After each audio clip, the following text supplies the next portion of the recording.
Qué extraño. Bueno, pero pueden poner sus videos, a ver, ya son 136. ¿Me ha dicho que son cuántos? 100. 190, doctora. Oh, todavía estamos un poco más de la mitad. ¿Qué horas son? Sí, bueno, yo creo que ya empezamos porque ya son 3:41, ¿ya? Ok, entonces, ¿saben qué clase les toca? A ver, pueden poner sus videos, yo sí creo que puedo verlos. A ver, pongan su video. Muy bien, se ha colocado la asistencia en el chat. Por favor, registrar asistencia en cualquier momento. Gracias. Hasta luego. Gracias, gracias, doctor Antero. Ok, buenas tardes, Brian. Buenas tardes, Ángela, Buenas tardes, doctora. Heriberto, Betsy, Gabriela. Muy bien, aunque sea conocernos a la distancia, con algunos hoy día me he conocido en vivo y en directo en la práctica, ¿no? Como ustedes van rotando, en algún momento voy a conocer a varios de ustedes, ¿ya? Ok, entonces ahora sí creo que voy a ir compartiendo ya para empezar, ¿ya? Listo, a ver. ¿Sí ven, no? ¿Sí ven la clase? Todavía no, doctora. Ahora sí. Sí, doctora, ahora sí. Ok, bueno, les pregunté qué tema nos tocaba, creo que varios hablaron. Es bueno que ustedes revisen sus sílabus. A ver, ¿cuántos han revisado sus sílabus, chicos? A ver, levanten la mano. Nadie. Brian, muy bien. Leonardo, Lady, qué bien. Muy bien. Joana, Mariana. Todos tienen que haber ya revisado sus sílabus. Acuérdense que ahí está todo lo que va a hacerse en el curso, tanto en la parte teórica, práctica, los objetivos y las competencias, y algo que a ustedes bastante les interesa, que es la forma de evaluación, ¿ok? Entonces, eh, es importante que lo vean, ¿ok?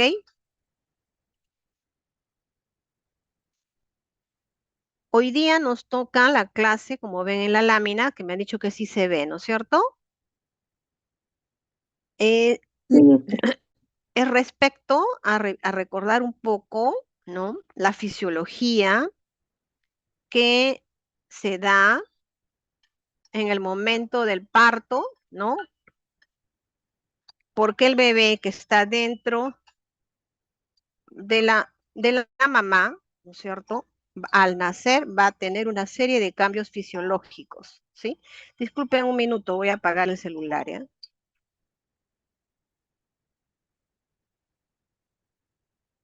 Porque si no están que llaman. Ya, listo, ya lo apagué. Bueno, les decía de que vamos a ver los cambios que se van a presentar en el bebé para adaptarse de una vida intrauterina a una vida extrauterina. Entonces, a ver, ¿me pueden decir de los que están presentes cómo se alimenta o cómo obtiene energía el bebé dentro de la madre? A ver, chicos, Mediante el cordón umbilical, A doctora. través del cordón. el cordón umbilical llega la energía. ¿Y de dónde sale eso? ¿El cordón a dónde está conectado aparte del bebé? A la placenta. Placenta, doctora. A Placenta. placenta, ¿no es Placenta. cierto? La placenta es como si fuera su pequeña casita del bebé, pero que está dentro de la mamá, ¿no? Entonces, como les decía a sus compañeros hoy día en la clase práctica, ¿no? La salud del bebé está íntimamente ligada a la salud de la mamá, ¿ok? Entonces vamos a ver ahora dos puntos, lo que es los cambios y la adaptación del bebé a la vida extrauterina y luego lo que es la evaluación. Entonces, los objetivos de la clase de hoy día es explorar estos cambios fisiológicos a nivel de todos los sistemas, ¿no? Es bastante amplio, pero vamos a tratar de hacerlo lo más resumido posible, ¿no? Y en base a estos cambios fisiológicos vamos a conocer los periodos por los cuales pasa el bebé una vez que nace, lo que se llama como periodos de transición neonatal. y posteriormente ver cómo evaluamos al bebé, ¿ok?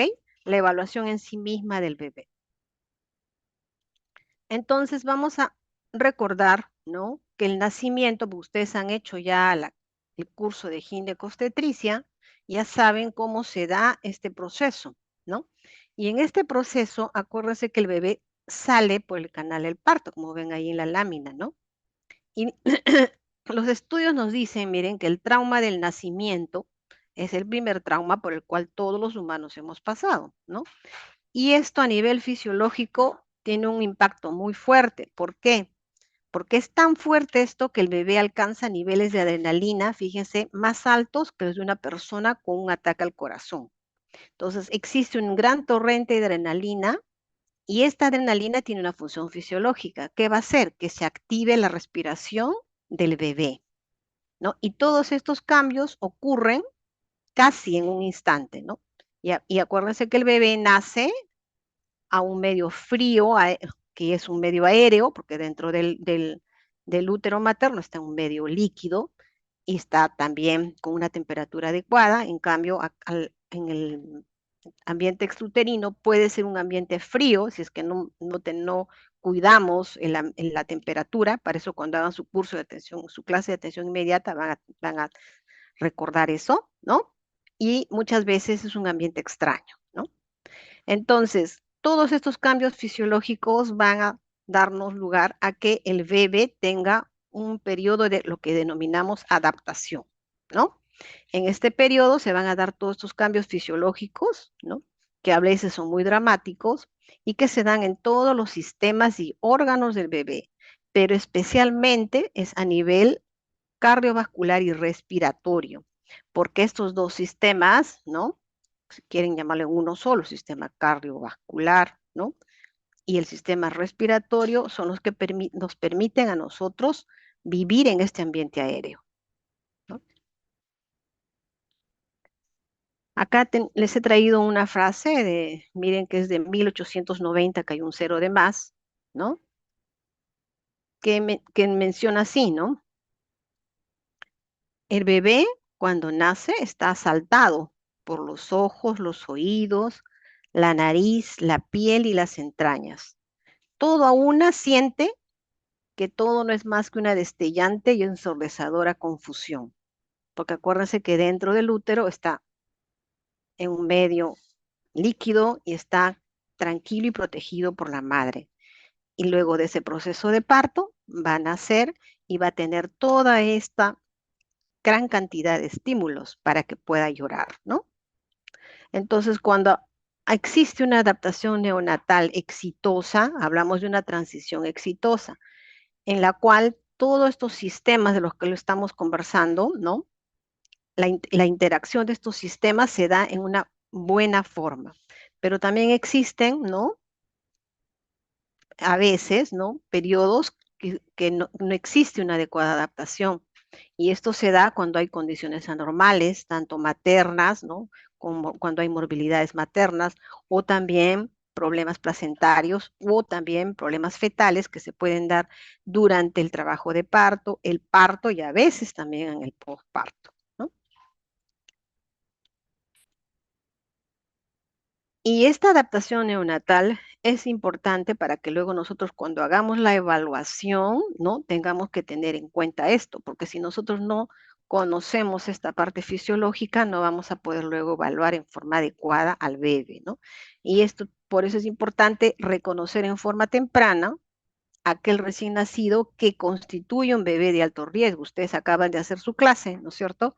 Que es de historia clínica y identificación de factores de riesgo. Entonces ya tienen una idea de cuando hablamos de un recién nacido de riesgo, ¿no? Que es distinto a cuando manejamos un neonato o un recién nacido sano.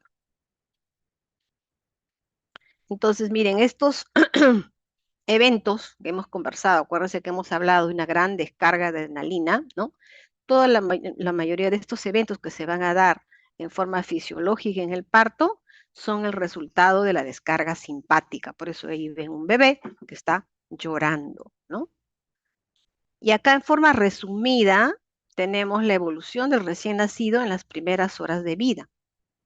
que podemos verlo tanto en el color, en la respiración, en sus ruidos cardíacos, en su actividad motora, a nivel de la función intestinal y cómo se va dando estos cambios a nivel de todos estos parámetros que acabamos de mencionar en el tiempo, ¿no? Tanto en minutos y luego en horas, ¿no? Entonces ahora vamos a ver en cada sistema cómo es esta adaptación. Principalmente la adaptación cardiorrespiratoria, que es la que permite, ¿no?, que el bebé que vivía en un medio líquido pase a vivir en un medio aéreo, como todos los humanos vivimos ahora, ¿no? Esta adaptación cardiovascular, ¿no?, se va a dar en el momento que nace el bebé, ¿no? Y obviamente hay una remoción de la circulación placentaria, ¿no? Hay un aumento de la resistencia vascular sistémica, ¿ya? Una disminución de la resistencia vascular pulmonar, ¿no? Un rápido, que es el que se va a dar también un aumento del flujo sanguíneo pulmonar y luego se va a dar la reducción de la resistencia vascular pulmonar que es lenta, ¿no? Todos estos cambios al final van a dar lugar, ¿no?, al cierre, por ejemplo, el foramen oval, al aumento de la presión en el ventrículo izquierdo y la aurícula izquierda, y posteriormente el nacimiento también al cierre del PCA. Para eso vamos a recordar un poquito cómo es la circulación fetal. Acuérdense que la circulación dentro del útero, ¿no?, del bebé, o sea, cuando todavía no nace, tiene otro tipo de circulación que lo podemos resumir en la lámina que lo ven, que están ahorita mostrándola, ¿no? Que lo podemos resumir en estas características, que existe un ductus venoso que permite que la sangre oxigenada, que ven aquí, ¿no?, evite el hígado y conecta la vena umbilical a la vena cava inferior. Existe también el foramen aval, que está acá, ¿no?, que permite que la sangre oxigenada vaya directamente de la aurícula derecha a la aurícula izquierda, ¿no?, que es distinto a cómo funciona nuestro corazón ahora, ya en las personas como en las que estamos todos ahorita en este momento. Y el ductus arterioso que conecta, a que lo ven aquí, el tronco de la arteria pulmonar a la aorta descendente, ¿no? El flujo sanguíneo entonces pasa de derecha a izquierda debido a que hay una alta resistencia, ¿no?, vascular pulmonar, lo que les decía, y una baja resistencia vascular sistémica. Entonces, cuando nace el bebé, estas presiones van a ponerse al contrario. Por eso es que les decía, ¿no es cierto?, que hay acá, ¿no?, tiene que haber una disminución de la resistencia vascular pulmonar, ¿ya? Entonces, cuando el bebé inicia la respiración, ¿ya?, o inicio de la ventilación, que va a producir un aumento de la presión arterial de oxígeno en el alveolo y por lo tanto, ¿no?, a nivel de la sangre arterial. Y cuando hay este aumento de la ventilación, también hay una expansión pulmonar y esta expansión pulmonar va a dar lugar a que se restablezcan los vasos, ¿no?, que inicialmente, cuando está intraútero, están comprimidos. Y este aumento de la presión arterial en el alveolo hace que haya una vasodilatación pulmonar. Por lo tanto, hay un aumento de la oxigenación y esto va a dar lugar como resultado al cierre de ese ductus que les mencioné aquí. A nivel fetal existe el ductus abierto, pero ya cuando el bebé nace, con todos estos cambios fisiológicos, este ductus se va a cerrar. No es un cierre inmediato, pero va cerrándose, ¿ya? Para que luego tengamos la circulación neonatal, en donde el foramen aval se cierra, ¿no?, el ductus también, y ya tenemos la circulación de izquierda y derecha totalmente como la que nosotros tenemos de adultos. Estos cambios son los principales, porque acuérdense que el sistema cardiovascular y respiratorio están totalmente ligados, ¿no?, y son los que realmente nos permiten vivir, ¿no? Ahora, esa transición normal luego del nacimiento, lo que acabamos de conversar, requiere obviamente de que exista a nivel de los alveolos la sustancia tensioactiva, que es el surfactante, porque este surfactante con la primeras respiraciones nos va a dar lugar a que el bebé pueda tener una capacidad residual funcional adecuada y por lo tanto se instale todo lo que hemos conversado ahorita, ¿no? Una adecuada, ¿no? Cambio circulatorio y obviamente una adecuada expansión pulmonar, ¿ya? Hasta ahí, chicos, claro, Sí, doctora. ¿ya? Entonces, acá para este inicio de la respiración, ¿no? Que acabamos de conversar, tenemos que tener varios estímulos. Hay estímulos químicos, térmicos, sensoriales, básicamente táctiles, ¿no? Y mecánicos. Los estímulos químicos son las presiones de las cuales hemos hablado, tanto la presión arterial de oxígeno como la presión arterial de CO2 y el pH. Las variaciones de todos estos estímulos químicos son los que van a definir, ¿no? En los cambios fisiológicos que hemos conversado. Los cambios, los estímulos térmicos tienen que ver con la temperatura, ¿no? Por eso es que les decía, ¿no? De que es importante tener una temperatura mínima en el ambiente para garantizar que los cambios fisiológicos en el bebé se den lo mejor posible. Entonces la temperatura mínima la ven ahí, 26 grados, ¿no? Los estímulos táctiles se van a dar por el mismo, ¿no? Canal del parto. En el trabajo de parto, el bebé sale por ese canal de parto que lo vimos en la primera lámina y obviamente hay una fricción en este canal de parto. Y cuando nace, ya es la manipulación normal que se le hace al bebé, ¿no? Entonces, cuando hay el trabajo de parto, existe con esas contracciones uterinas una compresión del tórax. Y esta compresión del tórax va a dar lugar a que se elimine parte del líquido pulmonar, ¿no? Y una vez que nace el niño y respira, va a dar lugar a la expansión pulmonar que conversábamos hace unos minutos, ¿no? Y en una primera respiración, ¿no? Se menciona que más o menos va el bebé poder respirar un aproximado de 50 centímetros cúbicos de aire. Y posteriormente, conforme respira, un establecimiento de la capacidad residual pulmonar aproximada de 20 a 30 centímetros cúbicos de aire, ¿no? Obviamente, si existe el surfactante adecuado, ¿no? Y todo esto va a dar lugar luego a que se establezca una respiración normal, ¿no? Entonces, lo que les decía también a nivel de los alvéolos, ¿no? El cambio de líquido por aire. Esto es a nivel fetal y luego a nivel de lo que ya estamos ahora en la vida extruterina cuando es aire, ¿no? Y este alvéolo totalmente ligado a los capilares de las arterias, ¿no? Para que pueda haber un adecuado intercambio gaseoso y por lo tanto se dé una transición exitosa de la vida intrauterina a extruterina, ¿no?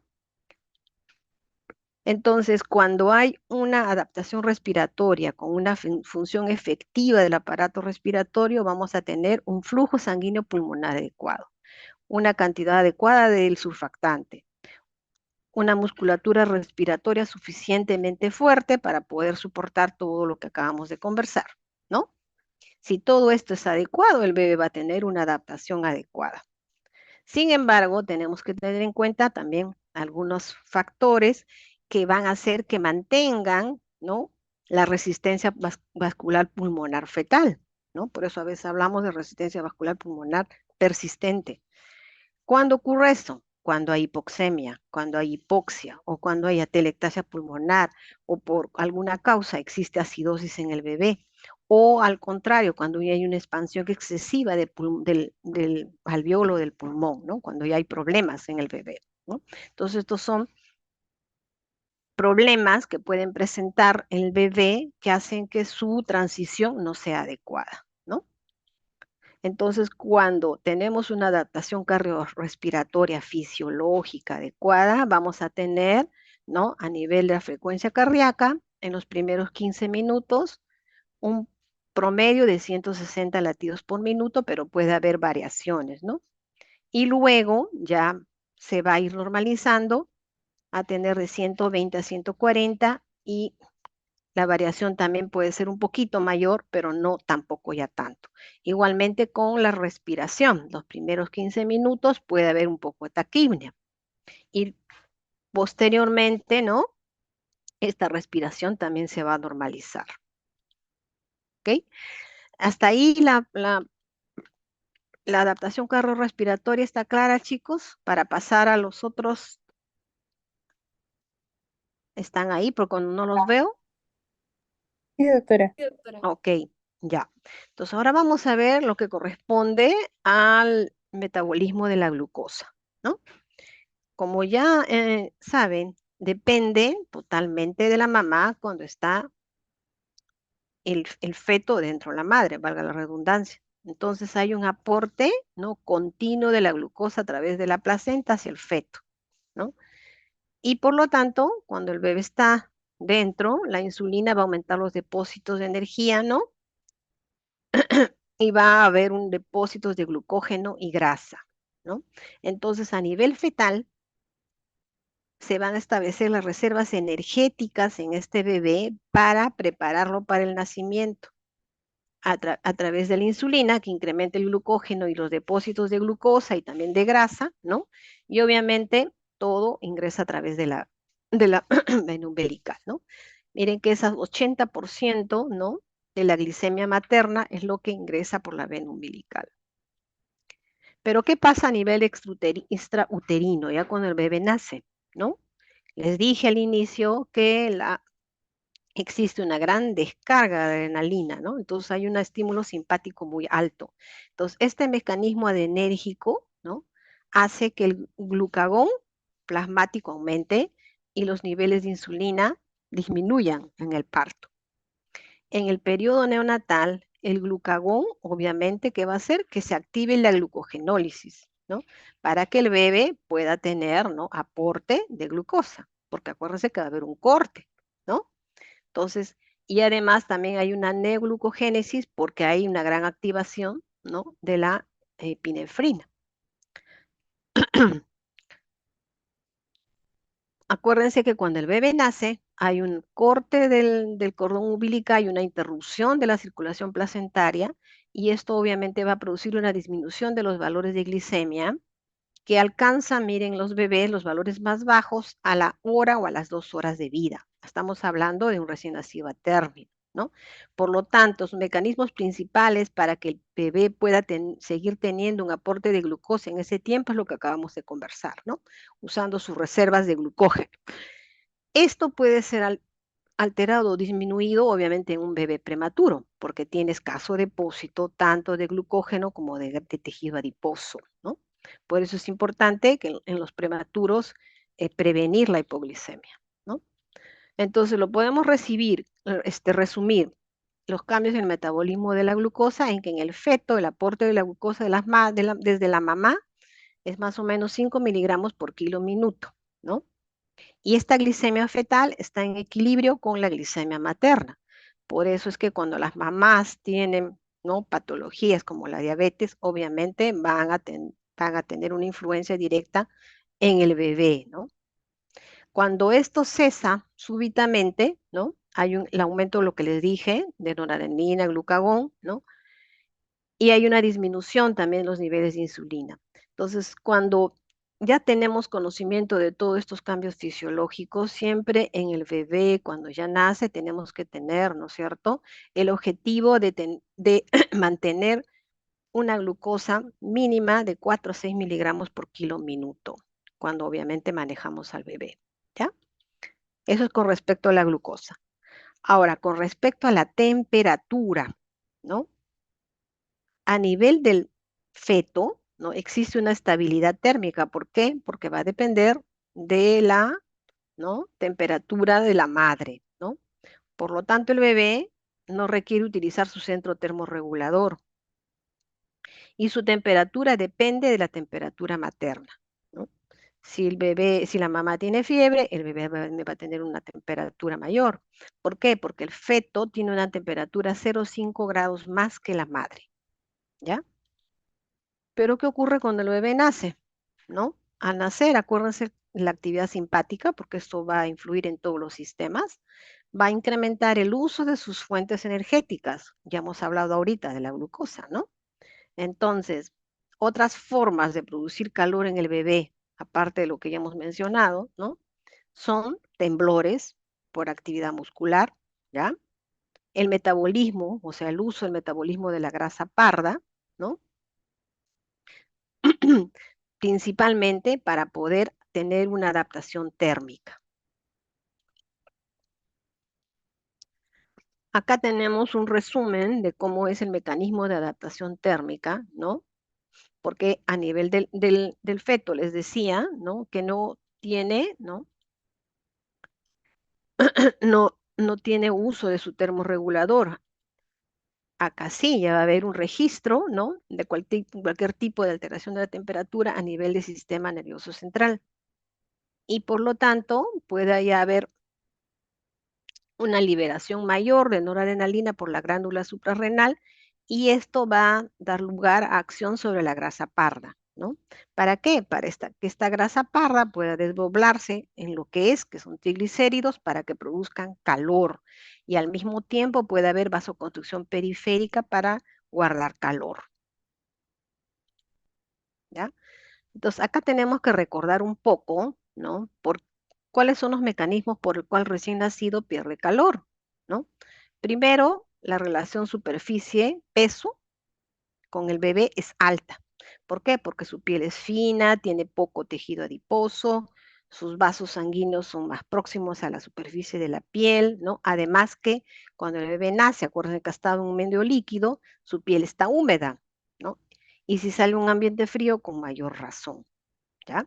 El rango de temperatura del bebé lo ven en la lámina, en el lado derecho, ¿no? A nivel axilar, de 36,5 a 37 grados, y en la piel de 36 a 36,5 grados. El valor mínimo, 35 grados, 6, ¿no? Los mecanismos de pérdida de calor los ven en la lámina, que son de convección, evaporación, radiación y conducción. No lo vamos a detallar porque se supone que eso ya lo conocen, pero lo que sí hemos conversado ahorita es importante tenerlo en cuenta para que recuerden también, ¿no? Lo de la grasa parda que les he mencionado, ¿no? ¿Se acuerdan que les decía de que se activan los mecanismos de uso de grasa parda para poder tener lo que el bebé pueda mantener un poco la temperatura, ¿no? Porque es lábil a los cambios de temperatura. El otro punto es la adaptación a nivel del sistema digestivo, ¿no? Hasta ahí, chicos, claro. Sí, doctora. A ver cuántos son. Ya están 165. ¿Son 165 o 190 me dijeron? 195, doctora. 190, o sea que no han asistido todos, ¿eh? Vamos a tomarlo en cuenta. Un ratito voy a tomar nota para informar. 165. Siendo ya las 4:09, qué rápido. Bueno, ya. La adaptación a nivel del sistema digestivo, ¿no? Vamos a ver solamente algunos puntos porque es bastante, ¿no? Primero, que la capacidad gástrica del bebé es muy limitada, ¿no? Es pequeña, ¿no? Y esto obviamente tiene que ver con lo que es el vaciamiento gástrico, ¿no? Que más o menos se da de 2 a 4 horas, hay un rango, ¿no? Y eso va a depender también, obviamente, de lo que recibe. Si es leche materna, el vaciamiento gástrico va a ser mucho más rápido, ¿no? El esfínter del cardias es inmaduro, ¿ya? Y con respecto a las papilas gustativas, distingue el dulce y el amargo. Y otro punto importante que tienen que saber es con respecto al pasaje del meconio en la adaptación gastrointestinal. ¿Por qué? Porque el bebé cuando nace, algunas veces hace meconio inmediatamente, pero no la mayoría. Miren que en las primeras 12 horas el 70% de los niños ya hacen meconio, pero hay niños que todavía demoran incluso hasta 48 horas. Si bien son los menos, pero pueden demorar hasta ese tiempo, ¿ya? Pero la mayoría, el mayor porcentaje, como ven, se da en las primeras 12 horas, ¿no? Entonces, por eso siempre hay que estar observando, ¿no? La respuesta a la primera alimentación, o sea, la primera vez que lacta, que debe ser en un recién nacido normal, en la primera hora de vida, donde hace el contacto piel a piel, ¿no? Que debe ser su primera alimentación, ¿no? Ay, miren, eh, capacidades digestivas y de absorción distintas, tanto en el neonato a término con respecto al adulto y obviamente con el recién nacido prematuro, tanto en las enzimas salivales como la producción de ácido gástrico, la secreción de ácidos biliares, de enzimas pancreáticas, ¿no? De lactasa o otras enzimas como la sacarasa, ¿no? Obviamente en el prematuro están mucho más disminuidos con respecto a la término y en el adulto pues obviamente tienen ya las cantidades normales, ¿no? El otro punto a nivel digestivo es tener en cuenta, ¿no? Lo que corresponde al hígado, ¿no? Hay, miren, un déficit temporal de los factores de coagulación. Por eso es que hay un tiempo de coagulación prolongado, sobre todo con los factores dependientes de la vitamina K. Acuérdense que esto recién se va a formar posteriormente, ¿no? Y también existe una limitada habilidad para conjugar la bilirrubina indirecta en directa. Ese es uno de los factores que tienen que ver con el aumento de la bilirrubina. Ya lo van a ver en su clase de ictericia, ¿no? Y además también, obviamente, una limitada, ¿no? Habilidad con lo que responde a los depósitos de hierro. El otro sistema que vamos a tocar en forma muy sucinta corresponde al sistema renal, ¿no? Entonces, con respecto a la adaptación renal, tenemos que recordar que existe un riñón inmaduro. Por lo tanto, la filtración glomerular, la reabsorción tubular, ¿no? Y los mecanismos de concentración están disminuidos, ¿no? Hay una reducción del compartimiento extracelular. Acuérdense que cuando hagan también metabolismo hidroelectrolítico, ahí les van a hablar de la cantidad de agua con la que nace el bebé y cómo va cambiando en las semanas, ¿no? Pero en forma general vamos a hablar con respecto a la adaptación renal, ¿no? Que también existe una proteinura transitoria, ¿no? Y hay un incremento en la producción de renina y la reabsorción de sodio, ¿no? Y a nivel ya en la evaluación misma, lo que tenemos que tener en cuenta es con respecto a la micción. Así como en el meconio, ¿no? La mayoría de los niños hacen su micción las primeras 12 horas, casi el 70%. Casi el 100% en las 24 horas, ¿ya? Muy, casi mínimo 1 o 2% es pasada las 24 horas, pero las primeras 24 horas ya casi todos deben hacer su micción, ¿ya? Y por eso ahí está la frase, ausencia de primera micción de más de 24 horas, amerita estudiar qué pasa con ese niño, ¿ok? El otro proceso fisiológico a nivel de otros sistemas, como ven en la lámina, es correspondiente a la adaptación neurológica, ¿no? Esto es todo un tema que no lo vamos a ver al detalle, pero sí para que tengan en cuenta, ¿no? Que ya a nivel fetal, ¿no es cierto? Existe un crecimiento cerebral, ¿no? Que mayor porcentaje se da en el tercer trimestre del embarazo, o sea, a nivel del feto, ¿no? Y miren que el peso del cerebro durante la gestación, ¿no? Va a variar de acuerdo a las semanas. 34 semanas, miren, 65% y 36 semanas ya el 80%. Entonces, miren que en las últimas 4 semanas es donde hay un crecimiento, ¿no? Tanto a nivel de peso del cerebro como también a nivel del desarrollo mismo. ¿De qué estamos hablando? De surcos, giros, sinapsis, ¿no? Dendritas, de todo lo que corresponde al sistema neurológico. Y con respecto al tema inmunológico, a ver, ahí les voy a preguntar, ¿cómo creen que nacen los bebés con respecto al sistema inmunológico? A ver, voluntarios. ¿Quién salió de clase A? Porque ahora hay 163. A ver, Ángela, ¿puedes prender tu cámara? ¿La cámara? Ay, ya, ya. Porque si no, no te veo. Bueno, doctora, lo que se sabe del sistema inmunológico cuando un bebé nace básicamente es que está inmaduro aún, entonces por eso se le tiene que tener mucho cuidado, cuidado y tener las debidas precauciones, ¿no? Y también por lo que leí en su diapositiva, justamente dice que lo mismo que estoy diciendo, que hay un retraso en la producción fisiológica de muchos de los componentes de ese sistema. Ok, muy bien, Ángela. Entonces, hay una, ¿no es cierto? inmadurez inmunológica, así como varios sistemas que hemos conversado. Como la naturaleza es tan sabia, ¿no? Como el bebé nace con un sistema inmunológico inmaduro, ¿por qué? Porque los otros sistemas también tienen un grado de inmadurez, pero este es el más inmaduro. Entonces, ¿cómo compensa? Con la leche. Acuérdense que los primeros días de vida del bebé o los primeros días postparto de la mamá, ¿no? ¿Qué leche es la que debe tomar? ¿Se acuerda alguien o Ángela? Van a detallarlo cuando hagan su clase de lactancia, pero a Calostro, ver, ¿cómo? calo- calostro. Calostro, muy bien, ¿ya?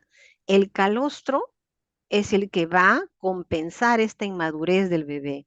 ¿Por qué? Porque el calostro es rico justamente en todas esas sustancias, ¿no? Que forman parte del sistema inmunológico. Es como que la mamá le aporta lo que le falta al bebé. Por eso es tan importante el calostro, chicos. ¿Ok? Eso es con respecto al sistema inmunológico. Ahora con respecto al sistema hematopoyético, ¿no? A nivel del feto, ¿no es cierto? Eh, hay un cambio, ¿no es cierto?, cuando nace el bebé de hemoglobina fetal al otro tipo de hemoglobina. Mire que el bebé, ¿no? Tiene hemoglobina fetal más o menos en un 50-70% al nacer. Y cuando estamos ya adultos como nosotros, ¿no? Obviamente tenemos el otro tipo de hemoglobina. Recién esta hemoglobina adulta llega al 90 o 95% a los 6 meses de vida, ¿no?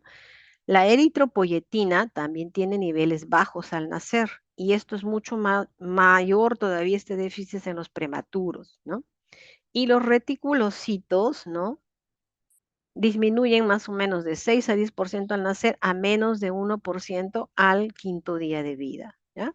Entonces, ahí ven ustedes los cambios que se tienen que dar a nivel del sistema hematopoyético que lo estamos mostrando con el tipo de hemoglobina, ¿ya? Lo otro es con respecto ya al nivel de hemoglobina. Una es cosa es el tipo de hemoglobina y lo otro es el nivel de hemoglobina. Un factor importante en esto es la transfusión placentaria, ¿no? Que lo van a ver ustedes en lo que corresponde a atención inmediata, ¿no? En atención inmediata, el bebé tiene que tener lo que llamamos el clampaje oportuno del cordón. ¿Para qué? Para que haya una transfusión placentaria valga la redundancia, de la placenta al bebé, ¿no? ¿Por qué?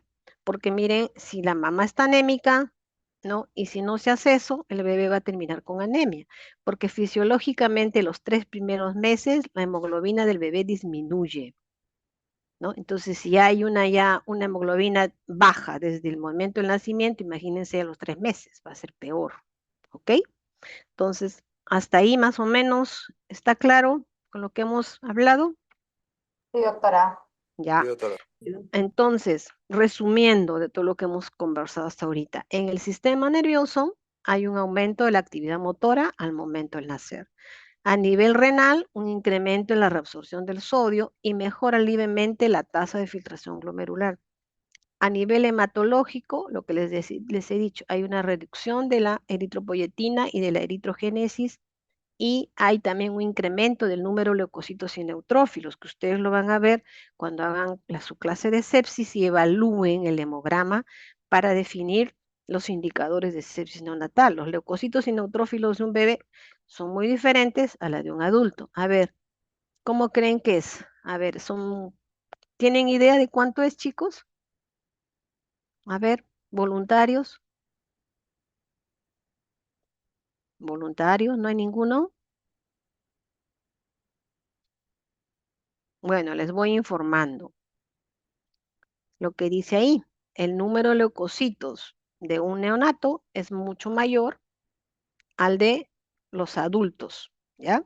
Así que van a revisar cuánto es, porque eso es lo que van a ustedes evaluar cuando vean un hemograma de un bebé, ¿ya? Con respecto al sistema gastrointestinal, lo que les decíamos, la eliminación del meconio, y el otro punto importante es que ustedes conozcan lo que se denomina como coordinación efectiva entre succión, deglución y respiración. Todos los adultos entre comillas, sanos, tenemos que tener esta coordinación súper bien, porque si no, no podríamos comer. Porque cuando comemos, nosotros seguimos respirando. Y sin embargo, al comer, succionamos y deglutimos, ¿ya? Y esta coordinación, el bebé recién la tiene a partir de las 34 semanas de vida. Entonces es importante saberlo, ¿ya? Igual con el sistema digestivo, lo que ya les mencioné. Bueno, vamos a avanzar porque si no todavía voy a estar. Entonces, ¿qué significa una buena adaptación? En base a lo que hemos conversado de la parte fisiológica, eliminación del líquido pulmonar fetal, un establecimiento del patrón respiratorio continuo, una secreción de surfactante adecuada, un establecimiento de la capacidad residual funcional, hay una caída en la resistencia vascular pulmonar, obviamente con un incremento de una presión sistémica, el cierre de los huequitos que hemos conversado hace unos minutos, como son el foramen oval y el ductus, que eran el shunt, ¿no? Y esto va a dar un incremento en el flujo de la arteria pulmonar, hay una termogénesis de la grasa parda y una movilización del glucógeno hepático con inicio de la gluconeogénesis, ¿no? Entonces, resumiendo todo lo que acabamos de conversar. Y volviendo a lo que les mostré al inicio, ¿no? Que son los cambios que se dan en los diversos parámetros, ¿no? Que estos cambios, ¿no? Luego los podemos poner en periodos de adaptación del recién nacido, que son los que siguen, ¿no? Que son los periodos de transición. El primero que ven en la lámina es el primer periodo de reactividad, que se da en los 30 minutos del nacimiento, ¿no? En donde hay un cambio del predominio simpático, que acuérdense, cuando nació es un totalmente simpático, una activación simpática intensa, ¿no? Que va a dar lugar a un estado de alerta y luego alterna con actividad y llanto. La frecuencia cardíaca, lo que les dije también, ¿no?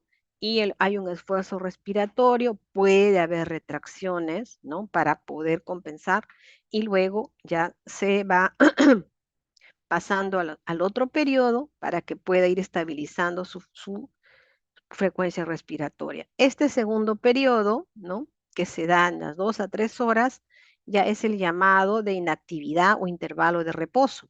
El primero es simpático, ¿no? En este ya es un poco más de inactividad, ¿no? En donde hay una disminución marcada de la actividad motora y el bebé tiende a dormirse, ¿no?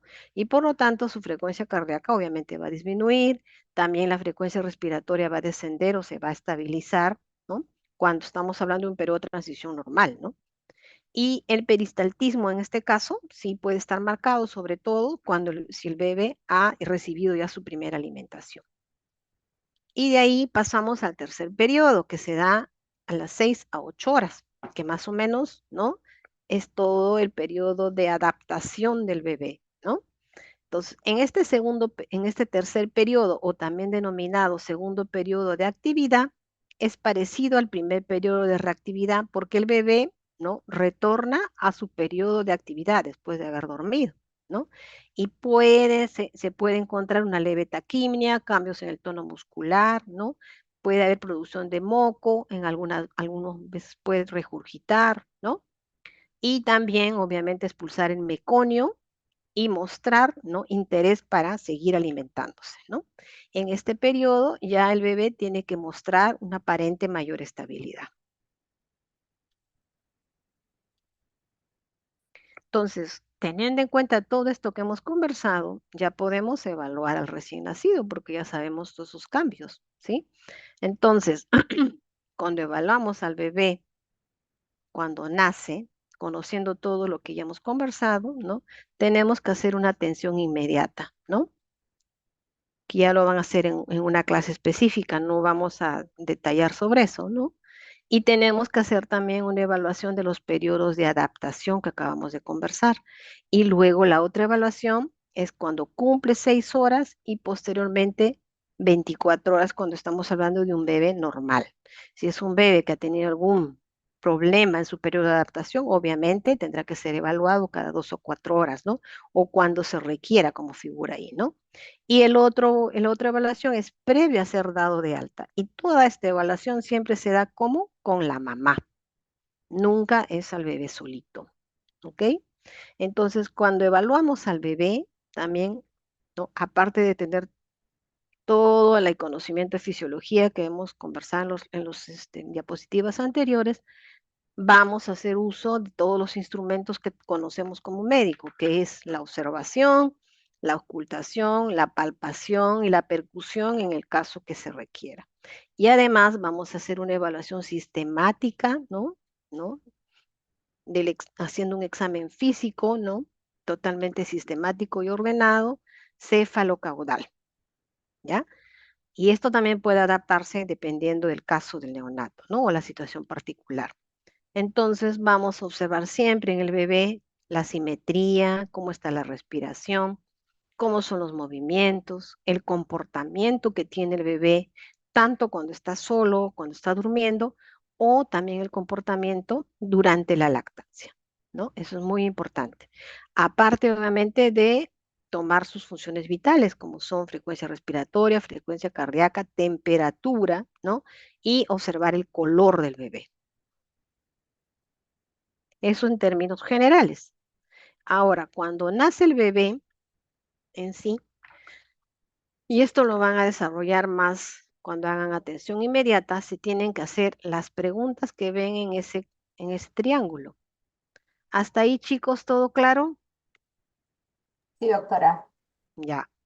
Entonces, cuando un bebé nace, ustedes se preguntan si es a término, o sea, dice nacido a término, cómo está su tono o si tiene buen tono, y si respira o llora. Obviamente, aparte, esas son preguntas mentales que ustedes están haciendo mirando al bebé, ¿no?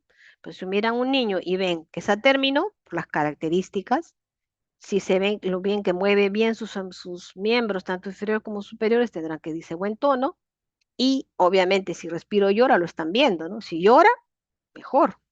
Y de repente no llora, pero está respirando bien. Entonces, ustedes si tienen respuesta de sí a todas estas preguntas, ese bebé cuando nace lo tienen que poner como figura en la lámina, ¿sí? Con la mamá. Aquí no corta el cordón, ¿no? Permanece junto a la mamá durante toda la atención de rutina que corresponde a la atención inmediata, ¿no? Que es mantener la temperatura, posicionar la vía aérea, despejar restricciones, etcétera, etcétera, etcétera, que eso lo van a ver al detalle en su clase. Y también en su simulación, que creo que tienen una simulación conmigo, no sé qué grupo les toca. Ahí en el sílabus, por favor, se van a fijar, no recuerdo ahorita qué grupo le toca, para que se comuniquen conmigo el grupo que le toca la primera simulación para coordinar la simulación, ¿ok? Chicos, ¿me escuchan? Sí, Sí, doctora. doctora. ¿Ya? ¿Qué grupo es el que le toca la simulación? ¿Lo han visto? No me acuerdo. Creo que es el 3, me parece, porque el grupo 2 va a ser el caso el otro lunes. ¿Ya? Entonces, si es de estas preguntas, alguna es no, entonces tengo que más bien, ¿no? Dependiendo de cuáles de las preguntas sea no, actuar en consecuencia, ¿no? Si de repente no respiro y llora, tendré que hacer, ¿no es cierto?, el manejo de la vía aérea y dependiendo de cómo va, hacer reanimación o no. ¿Ya? Entonces ya cuando es no, es otro manejo, que lo van a ver ya en atención inmediata en reanimación, ¿ya? Entonces, hagamos de cuenta que acá todas las preguntas fueron sí. Entonces el bebé se pone con la mamá en contacto piel a piel, ¿no? Y se da obviamente el contacto precoz y la lactancia materna.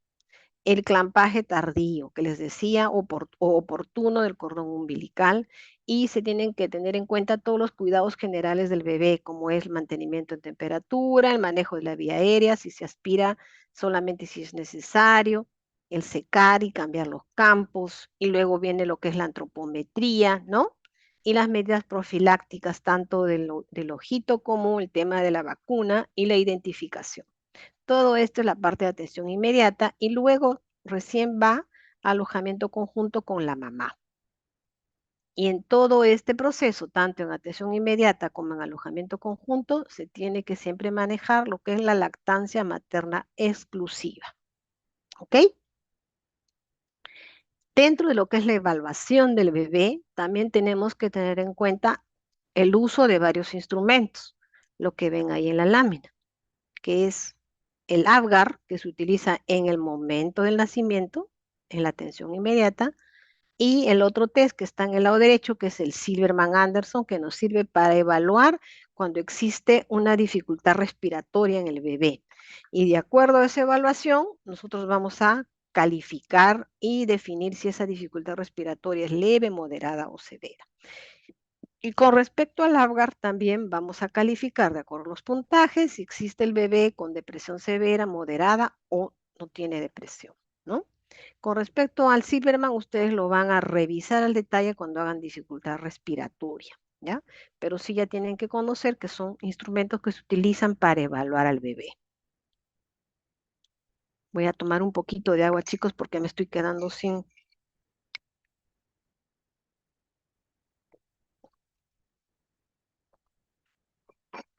Entonces, a ver, antes de la lámina, cuando ustedes toman funciones vitales un bebé, a ver, voluntarios, ¿cuál es, cuál es la frecuencia cardíaca de un bebé normal? Entre 120 y 160, doctora. Ok, muy bien. ¿Quién habló? Ángela Oca.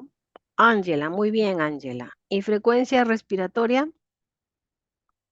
Entre 40 y 60. Ok, muy bien, Ángela. ¿Ya? Ahí ustedes ven, primero los signos vitales promedios, que son el peso, la talla, el perímetro cefálico, ¿no? La presión. Con respecto al peso, están viendo ustedes los extremos, ¿no? Menos de 2.500, que son los bajo peso, y más de 4, que son los macrosómicos, ¿ya? La pérdida de peso en los bebés, ¿no? Se puede dar del 5 o 7 a 10% en los primeros, ¿no es cierto?, días, ¿ya? Y como máximo hasta los 7 días. Después se debe recuperar el peso, ¿ya? La talla va en un rango pues de 45 hasta 52, 53 centímetros, el perímetro cefálico de 33 a 35 centímetros, ¿no? Y la frecuencia cardíaca, lo que ha mencionado su compañera Ángela, que lo ven ahí en la lámina, ¿no? ¿Ya?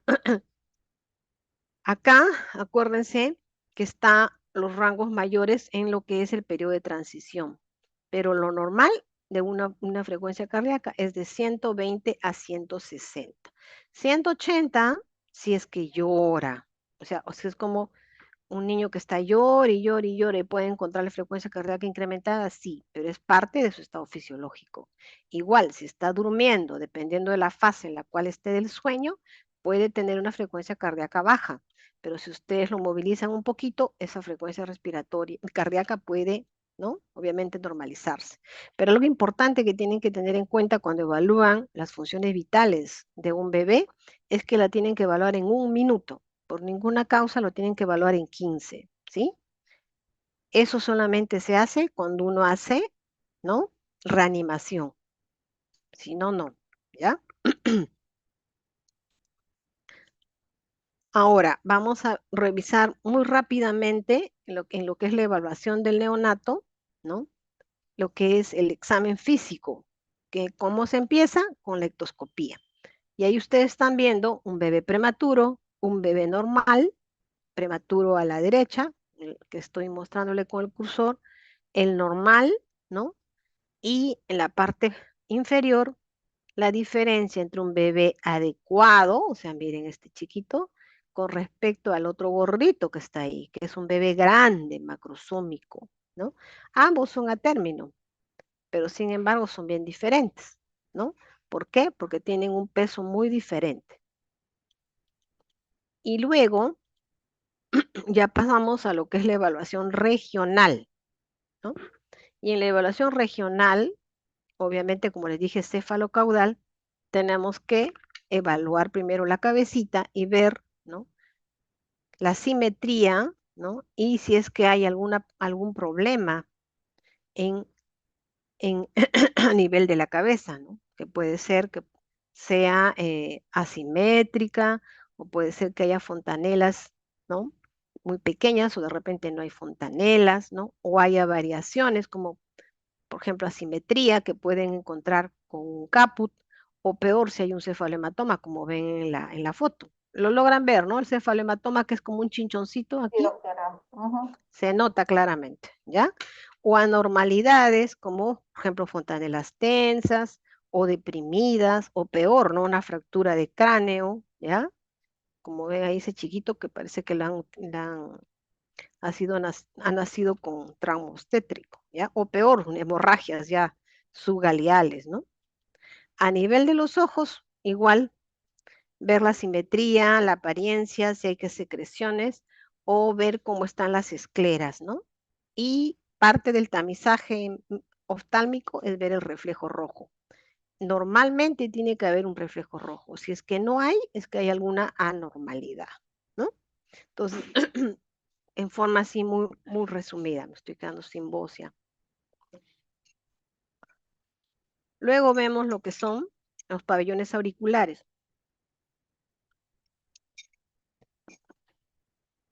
Los hallazgos usuales, obviamente, es lo que vemos todo pabellón auricular normal, que esté bien formado, que el cartílago esté presente, ¿no? Puede haber variaciones dentro de la normalidad, como por ejemplo, que la consistencia del cartílago varíe, ¿no? Pero lo que ven en las fotos sí son anormalidades. Miren, por ejemplo, acá hay una atresia congénita, ¿no? O también malformaciones como lo que estoy mostrando aquí, que si bien es cierto, son malformaciones auriculares menores, sí es importante tenerlas en cuenta cuando ustedes lo observan en un bebé. ¿Por qué? Porque acuérdense que biológicamente el oído está relacionado con el riñón y por lo tanto se encuentran alguna malformación a nivel del pabellón auricular o un problema auditivo, tiene que hacer también una evaluación a nivel del riñón. ¿Ok? En la nariz, ¿no? Igual tienen que ver la simetría, la forma, la permeabilidad y dentro de lo que es lo normal y las variaciones normales o las anormalidades, como ven en la foto, ¿no?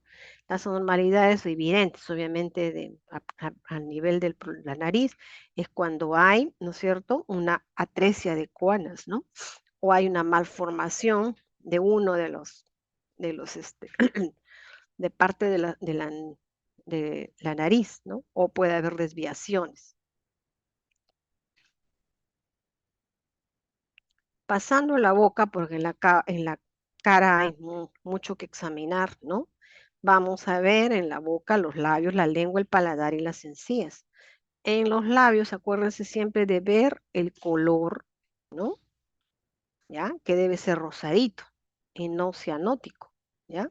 La lengua, aparte de ver la forma y el color, tienen que ver también lo que ven en la foto. ¿Cómo se llama eso? A ver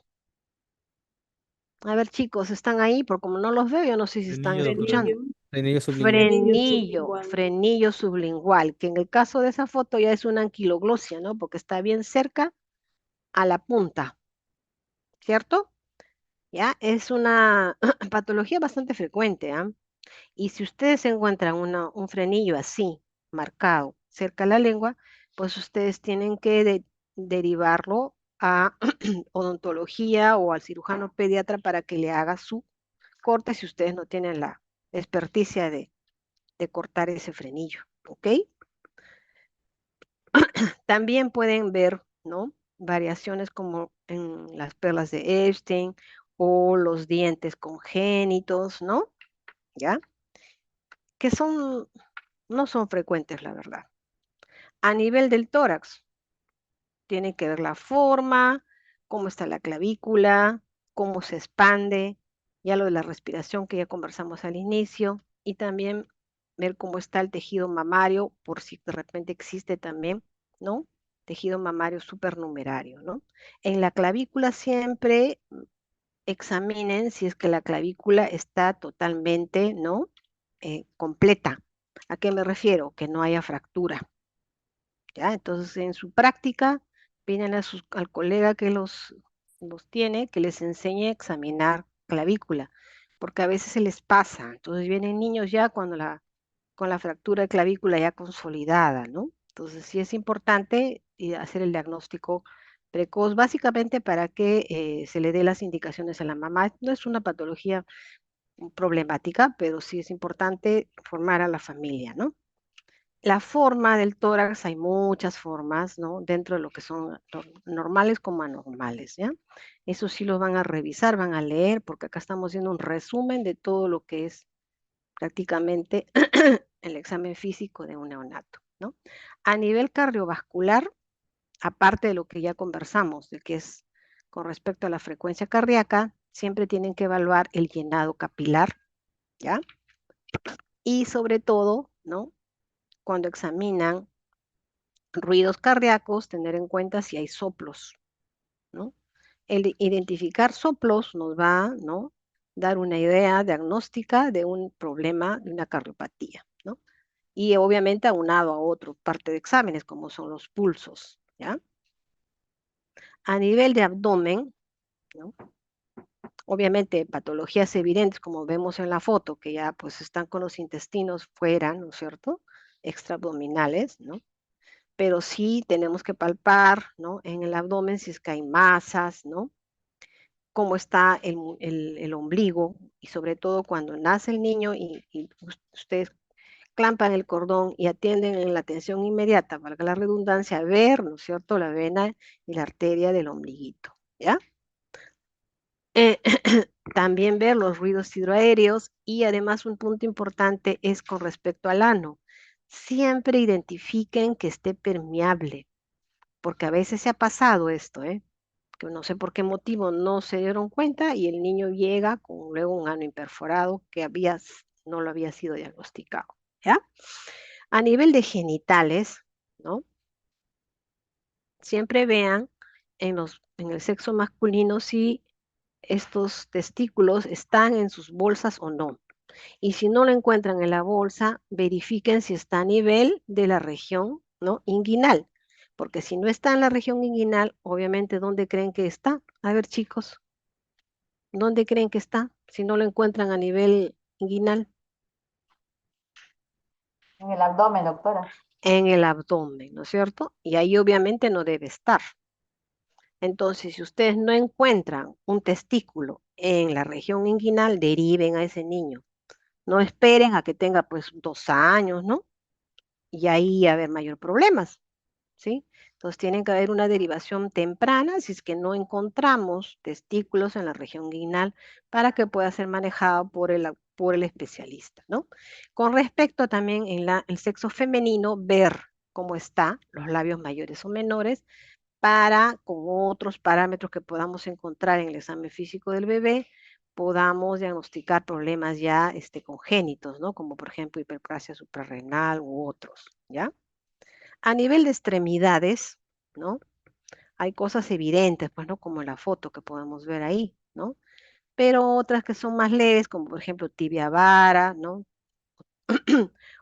O tibia valga, pero leve, ¿no? Es innecesario también identificar para poder nosotros derivar a la familia, al especialista, ¿no? Lo que ven en la foto de ese pie, mire, ese pie equinovaro, esto sí, pues tiene que ser una derivación inmediata, porque muchas veces cuando esto obviamente no es reductible, requiere incluso cirugía, ¿ya? Luego tenemos que evaluar la columna vertebral. Hay patologías que son evidentes, como ven en la foto, ¿no? ¿Ya? Mielomeningoceles, ¿no? ¿Ya? Que son totalmente evidentes, pero puede ser que ustedes encuentren simplemente una fosita, como la que ven en la primera foto. Y si ustedes no son muy acuciosos, de repente esa fosita se les puede pasar, sobre todo cuando son fositas abiertas, ¿no? O cuando son fositas con pelos. Entonces, una fosita con pelo o una fosita abierta también requiere un manejo inmediato para identificar que no tengo una espina bífida oculta, ¿ya? Otro tipo también de patologías de malformaciones medulares, ¿no? Con respecto a la piel, ¿no? hay hallazgos que, bueno, lo puede ver cualquiera, como por ejemplo la foto que ve ahí de esa niña, totalmente ictérica, ¿no? O la que está aquí, la que estoy mostrando, ¿qué es? A ver, ¿quién me dice? Esa niña con los ojos abiertos, ¿qué cosa tiene? Chicos, ¿están ahí? Un hemangioma, doctora. Un hemangioma, muy bien. Y la otra foto es una mancha mongólica que es totalmente normal en nuestra raza, ¿no es cierto? Ya vamos acabando, ¿ya? Entonces, todo esto que hemos hablado en la clase nos sirve ¿para qué? Para reconocer al neonato, ¿no es cierto? Que tenga algún tipo de factor de riesgo. Ustedes ya con la historia clínica han identificado al neonato de riesgo y van a identificarlo con mayor razón, ya sea ya en el parto mismo y luego en la evaluación, ¿ya? Entonces, la historia perinatal, factores de riesgo. En la evaluación física, yo ya sea en base a estos factores de riesgo, digamos, verifico que realmente tiene este niño algunos problemas o de repente en el examen físico encuentro los problemas, ¿ya? Y de acuerdo a eso voy a identificar al bebé y voy a decir, este niño tiene alguna patología, es un bebé que requiere mayores cuidados o es un bebé que está totalmente sano y no requiere mayores problemas. En cualquiera de los casos, si las condiciones del bebé, ¿no?, están adecuadas para que esté con la mamá, debe estar con la mamá, ¿sí? Solamente se separa la mamá cuando es estrictamente necesario, no por cualquier cosa, ¿ya? ¿Por qué? Porque el bebé requiere de la madre. Por eso les he puesto esa lámina ahí. El bebé se alimenta de leche materna, ¿sí? Porque la leche materna es crucial para el bebé, ya les dije, desde el tema inmunológico hasta muchos otros que ya van a ver en clases. Pero el bebé no solamente se alimenta de leche materna, se alimenta de caricias, se alimenta de abrazos, ahí está mal eso, está mal escrito, pero bueno, abrazos, ¿ya? Besos, se alimenta de palabras cálidas y amorosas, se alimenta de gestos cálidos, se alimenta, miren, de todo lo que está en su entorno.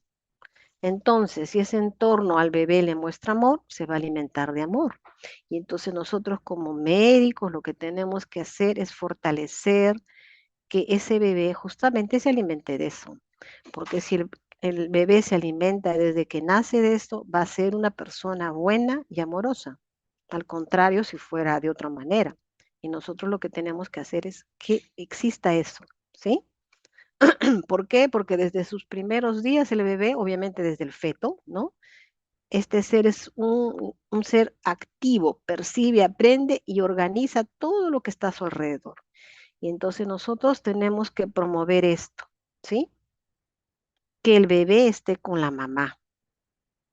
Y obviamente para eso se tiene que apoyar a ambos, ¿no? Y la evaluación que hemos conversado ahorita de este niño se hace justamente con la mamá. Por eso hablamos de evaluación del recién nacido en alojamiento conjunto, o sea, con la mamá hasta su alta. Todas las evaluaciones, obviamente estamos hablando de un bebé que esté en condiciones, ¿no? Están con la mamá, ¿ok? Hasta ahí preguntas, chicos. Gracias. Ha sido un poquito largo, pero bueno. Preguntas, pueden prender sus, voy a dejar de compartir, pueden prender sus videos para terminar, ¿ya? Porque van a tomar una foto a todos. ¿Preguntas? ¿Ninguna? No los veo, ¿eh? ¿Cuántos están? A ver. Todo claro, Participantes. doctora. Ok, ya.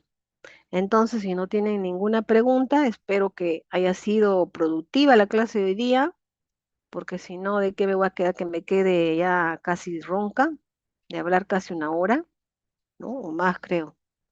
Sí, porque ya va a ser las 5. ¿Ok?